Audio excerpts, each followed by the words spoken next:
now turn to Joan Neuhaus Schaan, Executive Director, Houston Harris County Regional Homeland Security Advisory Council. Your testimony, please. Thank you. Good afternoon. As the committee is well aware, security is a critical issue on the Texas-Mexican border and increasingly in the metropolitan areas. First, let me comment on the smuggling organizations themselves. Mexico is struggling to maintain civil authority against a potent adversary, and if it's not successful, the consequences could be dire. According to studies conducted in Mexico, alien smuggling profits are now approaching drug smuggling profits. And according to other studies, of the $16 billion in cash flow from the United States to Mexico, $10 billion cannot be accounted for by legal activity. The increased profitability has resulted in more professional and ruthless smuggling organizations that now resemble drug smuggling organizations and/or include the drug smuggling organizations. As the more ruthless organizations take over increasing portions of the smuggling trade, anecdotal evidence indicates prices are rising and operations are increasingly sophisticated. Currently, the flow of illegal immigrants into the United States is of such proportions that it overwhelms immigration, law enforcement, and the criminal justice systems of the border states and their communities. There have been estimates that there are 12 million illegal aliens in the United States, but given the fact that approximately 1.2 million are apprehended annually, usually coming in from the border, and assuming that 10 to 20% of those that come in are apprehended, that means we have 6 to 12 million coming in on an annual basis. From the point of view of civil authorities, the criminal organizations outman and outgun law enforcement, and they have extremely effective intelligence gathering, brutal intimidation tactics, including beheadings, torture, burnings, and threatened decapitation of children. And they also have very deep pockets for bribery.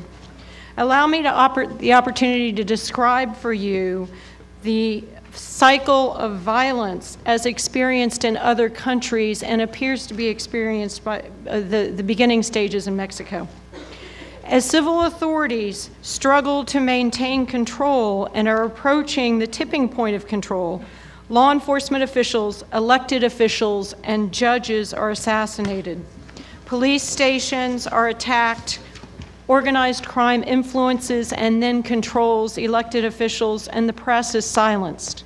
Once past the tipping point, the organizations control a community, and those that do not acquiesce to their activities must leave or face the consequences. In its most extreme form, civil authorities cede entire geographic regions, and the lawless organizations develop enclaves of autonomy, as such has been the case in Colombia and in Lebanon. In recognizing the severity of the situation, President Calderon is taking unprecedented measures to combat organized crime. As Mexico is in the throes of the struggle, in no place is it more evident than in Nuevo Laredo. The criminal organizations control the streets after midnight. Judges, police chiefs, and city councilmen have been assassinated. Executions and firefights occur on a regular basis and have forced the American consulate to close for as much as weeks at a time. 70% of the businesses in Nuevo Laredo have closed in the past few years, though some shop space has been reoccupied. Mexican businessmen are desperate to live on the Texas side of the border due to the multiple kidnappings a week. The local press has stopped reporting on crime after multiple attacks on their personnel in their offices. And the San Antonio Express News and the Dallas Morning Herald have pulled their Laredo reporters due to concerns for their safety. In fact, Reporters Without Borders lists Mexico as the most dangerous country in the world, except for Iraq, for journalists. In January, military elements arrived in Nuevo Laredo to take charge of security in the area due to lost confidence in the public safety officials. And also in January, the Texas Department of Public Safety issued a warning against crossing the Mexican border. And then on April 14th, the State Department issued a travel alert for Mexico. The struggles the Mexican authorities are facing are not dissimilar to what our counties and state are confronting as the phenomenon spills across the border.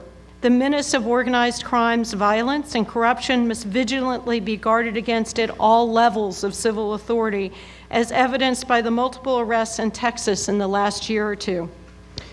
Our law enforcement agencies are outmanned and outgunned, as I said before. The criminal organizations are not only armed with advanced weaponry, including assault rifles, grenades, and grenade launchers, but with rocket launchers capable of bringing down aircraft, machine guns, and explosives such as Tovex, which is a highly explosive hydrogel. There are even suspicions that cartels assisted the Mexican militant group in the bombing of the energy infrastructure. The organized criminal activity involves Texas and Texans, and you may have noticed on her slides of the vehicles that were caught smuggling back in, most of them appeared to have United States license plates.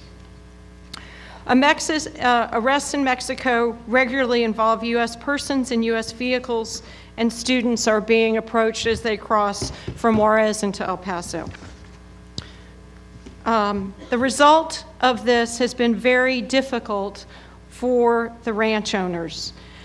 They have difficulty leaving their homes unattended. When they return, often there's someone in the yard. Speaking with one ranch manager, he personally, in a period of 12 months, had over 300 illegal aliens in his front yard, called Border Patrol, and had to release many of them because Border Patrol was not able to come in time. If I may, the courtesy's been extended as Okay. well.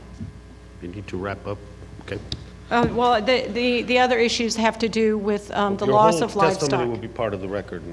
Okay. Thank you. Let me just